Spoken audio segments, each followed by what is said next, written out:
Hello বন্ধুরা, গত ৩ দিন ধরে আমি ইনফিনিক্স হট 70 ইউজ করছি। আজকে এই ফোনটার ডিজাইন, ক্যামেরা, ব্যাটারি আর পারফরমেন্স নিয়ে রিয়েল এক্সপিরিয়েন্স শেয়ার করব আপনাদের সাথে।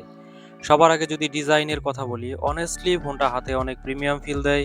ব্যাক সাইডের লুকটা আমার কাছে বেশ ভালো লেগেছে, স্পেশালি ক্যামেরা মডিউল ডিজাইন। ফোনটা হাতে খুব বেশি হেভিও লাগে না, তাই ডেলি ইউজে কমফোর্টেবল। আর এই ফোনটি বাজারে 6টি কালারে লঞ্চ করা হয়েছে। এর মধ্যে থার্মো অরেঞ্জ এবং নাইট পলিশ এই দুইটা কালার বাজারে বেশি অ্যাভেলেবেল পাবো। আমার কাছে থার্মো অরেঞ্জ এই কালারটা সব থেকে বেশি ভালো লেগেছে। আপনাদের কাছে কোন কালারটা ভালো লেগেছে অবশ্যই কমেন্টে জানাবেন।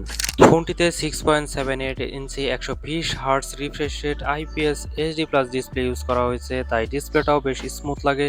স্ক্রলিং আর নর্মাল ইউজে ভালো এক্সপিরিয়েন্স পাচ্ছি। ভিডিও দেখা আর সোশ্যাল মিডিয়া ইউজ করতেও বেশ ভালো লাগছে। ফোনটির মেইন শুটার হচ্ছে 50 মেগাপিক্সেল এবং সেলফিতে রয়েছে 8 মেগাপিক্সেলের ক্যামেরা।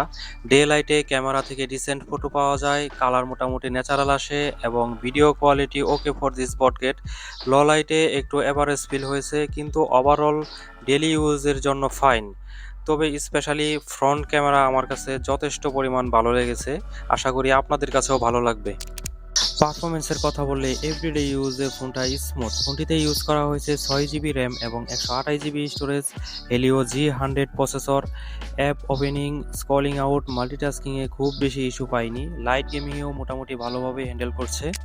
ব্যাটারি ব্যাকআপ নিয়ে এখন পর্যন্ত আমি স্যাটিসফাই, কারণ ফোনটিতে ইউজ করা হয়েছে 6000 mAh ব্যাটারি, 45 ওয়াটের ফাস্ট চার্জার। নর্মাল ইউজে ইজিলি একদিন ব্যাটারি ব্যাকআপ পাওয়া যায়, আর চার্জিং স্পিডটাও মোটামুটি বেশ ভালো। সো 3 দিন ইউজ করার পর আমার কাছে ইনফিনিক্স হট 17 একটা ব্যালেন্সড বটগেট স্মার্টফোন মনে হয়েছে। স্পেশালি ডিজাইন আর স্মুথ এক্সপিরিয়েন্স এই বটগেটে বেশ ভালো লেগেছে। আপনাদের কাছে এই ফোনটা কেমন লেগেছে অবশ্যই কমেন্ট করতে ভুলবেন না। আর ভিডিওটা ভালো লাগলে অবশ্যই সাবস্ক্রাইব করতে ভুলবেন না।